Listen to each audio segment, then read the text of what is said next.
বিল সংশোধনী সহ পাশ হয়ে গেল জুলাই গণঅভ্যুত্থান স্মৃতি জাদুঘর বিল 2026। এই আপনি জানেন মাননীয় স্পিকার যে অন্তর্বর্তী সরকারের অধ্যাদেশগুলোকে নিয়ে একটা বিশেষ কমিটি করা হয়েছিল, যেই কমিটিতে 98টি অধ্যাদেশ সম্পর্কে আমরা ঐক্যমত পোষণ করেছি যে 98টি অধ্যাদেশ অ্যাজ ইট ইজ এটা সংসদে আসবে বিল আকারে এবং পাশ হবে। বাকিগুলোতে কিছুটাতে নোট অফ ডিসেন্ট সংশোধনী আছে, সেটা নিয়ে আলোচনা হবে।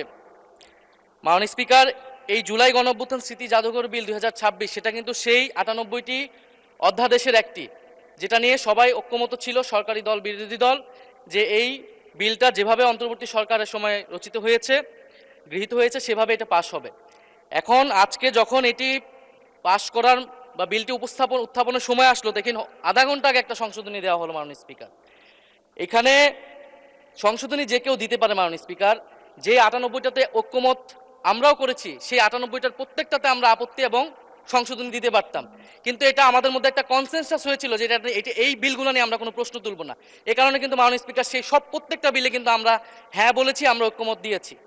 কিন্তু সরকার দল আজকে এটা আপনার সামনে, এটা কিন্তু রাজনৈতিক সমঝোতা ভঙ্গ করা হলো, কনসেনসাস ভঙ্গ করা হলো। তাহলে এই বিশেষ কমিটি যেটা করা হয়েছিল, সেই কমিটিরই কোনো প্রয়োজন ছিল না। আমরা জানি সরকারি দল চাইলে যে কোনো আইন, যে কোনো বিল তারা উপস্থাপন করতে পারে, সংশোধনী আনতে পারে, পাশ করতে পারে, তাদের সেই মেজরিটি রয়েছে। বিরোধী দলের হা নায়ের আসলে এখানে কোনো মূল্য নেই। কিন্তু আমরা এখানে কেন আছি? আমরা এখানে আছি যাতে আমাদের আপত্তি থাকলে জনস্বার্থের বিষয়ে আমরা কথা বলতে পারি। সেই কথা বলার সুযোগ যদি না দেওয়া হয়, এই বিলটি যেভাবে দিনে দুপুরে একটা ছল চাতুরি করে, একটা জোচ্চুরির মাধ্যমে এই বিলটি সংশোধনী সহ পাশ করে নেওয়া হলো। মাননীয় স্পিকার, এটা আমরা প্রতিবাদ জানাচ্ছি। এবং যেই সংশোধনী, স্পেসিফিক সংশোধনী নিয়ে যদি আমি একটু বলি 2 মিনিট, যেখানে 2টি সংশোধনী, বিশেষ সংশোধনী এনেছেন একজন মাননীয় সংসদ সদস্য, যেখানে তিনি প্রস্তাব করেছেন যে সংস্কৃতি বিষয়ক মন্ত্রণালয়ের দায়িত্বে নিয়োজিত মন্ত্রী বা প্রতিমন্ত্রী এই জাদুঘরের যে পরিচালনা পর্ষদের সভাপতি হবেন। আগের সংশোধনীর আগের বিলটিতে ছিল যে একজন বিশেষজ্ঞ, সরকার কর্তৃক নিয়োজিত একজন বিশেষজ্ঞ সেটার প্রধান হবেন। এখানে কিন্তু সরকারি নিয়োগ দিবেন, কিন্তু সংস্কৃতি মন্ত্রণালয়ের অধীনে অনেকগুলো প্রতিষ্ঠান আছে, শিল্পকলা আছে, নজরুল একাডেমি আছে, বাংলা একাডেমি আছে, জাতীয় জাদুঘর আছে।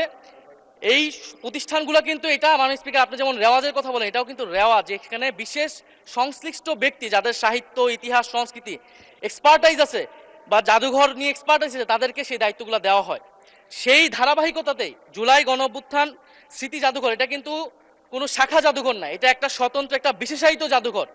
যেই জাদুঘরের গঠিত হওয়ার সময় সকল পক্ষের মতামত নেওয়া হয়েছে, যেই জাদুঘরের স্মৃতি কথাতেও সকল পক্ষের, পুরা আমাদের শুধু গণ অভ্যুত্থানের নয়, আমাদের গত 16 বছরের ফ্যাসিবাদ লড়াইয়ের স্মৃতিগুলো নেওয়া হয়েছে, সব কিছুই সেখানে আছে। কিন্তু এখন যদি মন্ত্রীকে সেখানে বসানো হয়, প্রথমত এটা রেওয়াজ ভঙ্গ করা হয়, দ্বিতীয়ত এটা যে আমরা যে সরকারের, বর্তমান সরকারের প্রবণতা দেখছি বাংলাদেশের সকল প্রতিষ্ঠানকে দলীয়করণ করা, সেটারই একটা ধারাবাহিকতা মাননীয় স্পিকার। আমরা দেখেছি বাংলাদেশ ব্যাংক দখল হয়ে ব্যাংককে দলীয়করণ করা হয়েছে, স্থানীয় সরকার প্রতিষ্ঠানগুলোকে দলীয়করণ করা হচ্ছে, এমনকি ক্রিকেট বোর্ড, সেখানেও মাননীয় স্পিকার দলীয়করণ, পরিবারকরণ সবকিছু করা হয়ে গেছে। আমাদের মাননীয় মন্ত্রীদের সন্তানরা সেই ক্রিকেট বোর্ডের সদস্য হয়ে গেছে। এখন আমাদের জুলাই গণঅভ্যুত্থান জাদুঘর, সেইখানে মাননীয় মন্ত্রীকে কেন সভাপতি হতে হবে? সেটা তো মন্ত্রণালয়ের অধীনে একটি প্রতিষ্ঠান। আর দ্বিতীয় যে সংশোধনী, যে সরকার চাইলে যে কাউকে বাদ দিয়ে দিতে পারবে। এখন জুলাই গণঅভ্যুত্থান আমরা সকলে এক বাক্যে স্বীকার করি, এইটা সকল পক্ষের, ফ্যাসিবাদ বিরোধী সকল পক্ষের একটা অংশীদারিত্ব সেখানে আছে। এই জাদুঘর পরিচালনা করার ক্ষেত্র, যে কোনো গুরুত্বপূর্ণ সিদ্ধান্তের ক্ষেত্র এই জিনিসটা মানা উচিত, সকলের সেই কনসেনসাস থাকা উচিত। এখন সরকার সম্পূর্ণভাবে এটার নিয়ন্ত্রণে নেওয়ার চেষ্টা করা হচ্ছে, নিয়ে যাচ্ছে এই বিল পাসের মাধ্যমে। ফলে আমি আপনার কাছে এটার অনুরোধ জানাবো, আহ্বান জানাবো সরকারের প্রতিও, যে সংশোধনী বাদ দিয়ে এটা এখনই যেইভাবেই এটা বিল ছিল, যে ঐক্যমত হয়েছিল বিশেষ কমিটিতে, সেই অনুযায়ী যাতে এই বিলটি আবার পাস করার ব্যবস্থা করা হয়, বা সেই অনুযায়ী আইন অনুযায়ী ব্যবস্থা গ্রহণ করা হয় মাননীয় স্পিকার। আর না হলে আমাদের এখানে থাকার কোনো দরকার নেই। সরকারের নজিরবিহীন যেভাবে দলীয়করণ চলতেছেন প্রতিষ্ঠানগুলোকে, আমাদের দেশে প্রতিষ্ঠানগুলো এই কারণেই দাঁড়ায় না, কারণ সরকার, তার দল, তার গুন্ডা বাহিনী, রাজনীতিবিদ সবকিছুকে তার নিয়ন্ত্রণে কেন থাকতে হবে? মাননীয় স্পিকার, আপনাকে ধন্যবাদ। ধন্যবাদ মাননীয় চিফ হুইপ। সংস্কৃতি মন্ত্রী জনাব নিতাই রায়চৌধুরী, আমার কথাটা শুনে নিন। বিরোধী দলের চিফ হুইপ বলেছে যে বিশেষ কমিটিতে যে আন্ডারস্ট্যান্ডিং হয়েছিল কয়েকটা বিলের ব্যাপারে যেভাবে এসেছে সেভাবেই পাশ করা হবে, ও কোনো রকম অ্যামেন্ডমেন্ট ছাড়া। এবং উনি বললেন যে এই আন্ডারস্ট্যান্ডিং ভঙ্গ করা হয়েছে, এই বিগত সদ্য পাশ করা বিলটির ব্যাপারে আপনি কি মনে করেন যে এখানে কোনো সমঝোতার ব্যতিক্রম করা হয়েছে?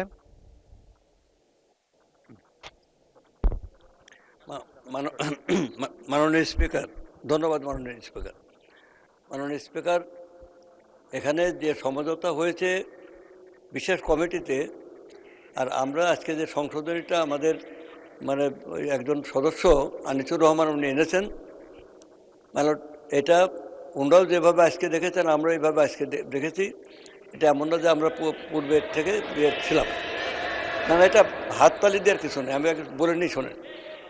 আমার কথা হলো যে এই বিলে কোনোই পরিবর্তন আনা হয়নি, যেভাবে এসছে সেখানে দু একটা জায়গার তিনটে দফায়, মানে এক জায়গা একটা একটা সিদ্ধান্তের ব্যাপার, আর দুই জায়গা কয়েকটা শব্দের ব্যাপার।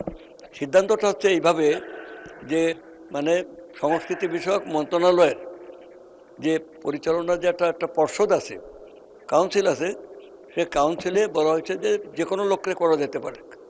এখন যে কোনো লোককে করা যেতে পারে, তাহলে সেখানে মানে মন্ত্রণালয় গভর্নমেন্টের এবং সমস্ত মন্ত্রণালয়ের ক্ষেত্রে একই কথা, সে স্বরাষ্ট্র মন্ত্রণালয় হোক, সে আইন মন্ত্রণালয় হোক, সব মন্ত্রণালয়, সেখানে মন্ত্রী যিনি যে দল গণতান্ত্রিকভাবে নির্বাচনের মাধ্যমে ক্ষমতায় যাবে, তখন সেই দল সমস্ত দেশের সমস্ত জনগণেরই স্বার্থ সে দল রক্ষা করবে।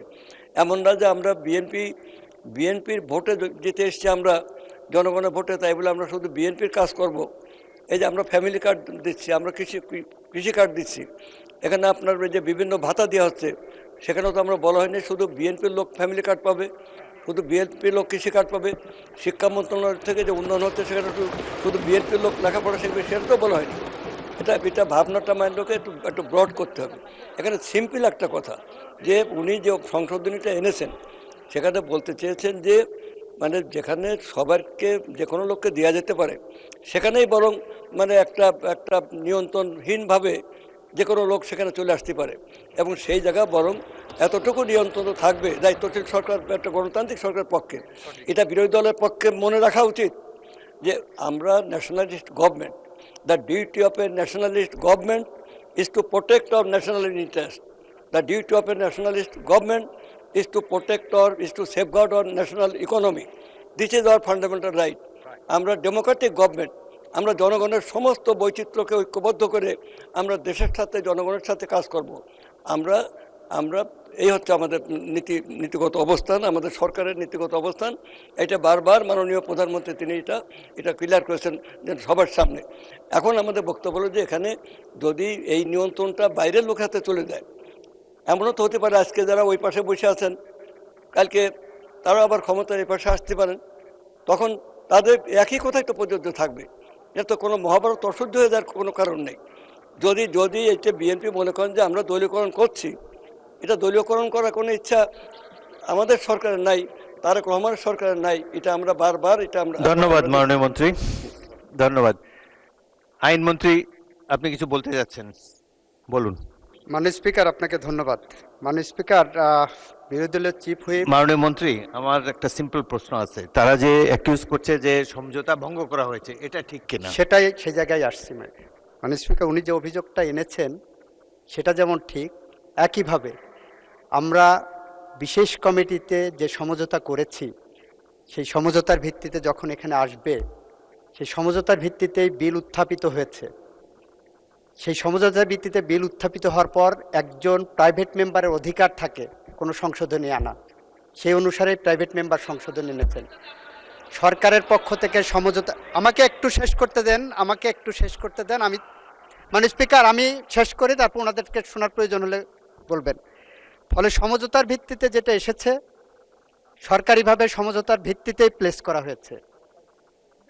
প্রাইভেট মেম্বারের অধিকার সংশোধনী আনা, সেই সংশোধনী পাশ হয়ে গেছে। এখানে যে সংশোধনীগুলো আনছেন, দুইটা জায়গায় ওনাদের আপত্তি। প্রথম কথা হলো 8(3) দেখবেন দিস ইজ অ্যান আনরিজনেবল ল। যাদেরকে বসিয়ে দিয়ে যাওয়া হয়েছে, ইন্টারিম গভর্নমেন্ট যে কমিটি পর্ষদ গঠন করে দিয়েছেন, সেই কমিটির কোনো সদস্য যদি জুলাই বিপ্লবের বিরুদ্ধে, জুলাই গণঅভ্যুত্থানের বিরুদ্ধে কোনো কার্যক্রম করেন, সেই পরিষদের কোনো সদস্য যদি দুর্নীতি করেন, সেই পরিষদের কোনো সদস্য যদি ক্রাইমে ইনভলভ হন, সেই পরিষদের সদস্য যদি লুটপাটে ব্যস্ত হয়ে পড়েন, তাকে সরানোর ক্ষমতা কিন্তু অর্ডিন্যান্সে রাখা হয়নি। সেই কারণে সেখানে একটা ছোট্ট সংশোধনী আনা হয়েছে। সরকার যদি জনস্বার্থে মনে করে, এটা আপনারা রাইটলি বলেছেন আধা ঘন্টা আগে কেন সংশোধনী আনলো, এটা প্রাইভেট মেম্বার এনেছেন, সংশোধনীটা সরকার আনেননি। আপনাদের যে বলাটা সেটার সাথে আমিও কনসার্ন, কিন্তু এটা প্রাইভেট মেম্বারের রাইট।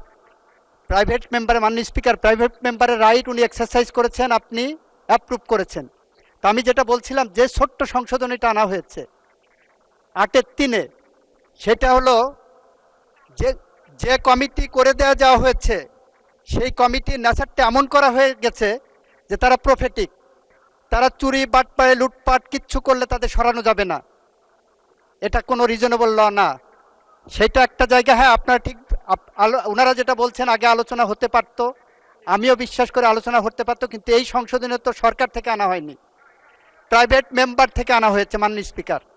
দ্বিতীয়ত হলো, বিলটা পাশ হয়ে গেছে, আপনার যদি এটা নিয়ে আরও কথা থাকে নিশ্চয়ই কথা বলার পথ উন্মুক্ত থাকবে, এবং এই বিলটা আবার সংশোধনী আকারে আমরা নেক্সট সেশনেও আনতে পারি, এই সেশনের মধ্যেও আনতে পারি।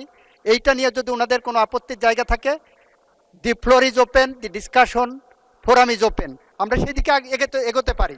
ধন্যবাদ। মাননীয় ধন্যবাদ স্পিকার, মাননীয় আপনাকে মন্ত্রী। ধন্যবাদ।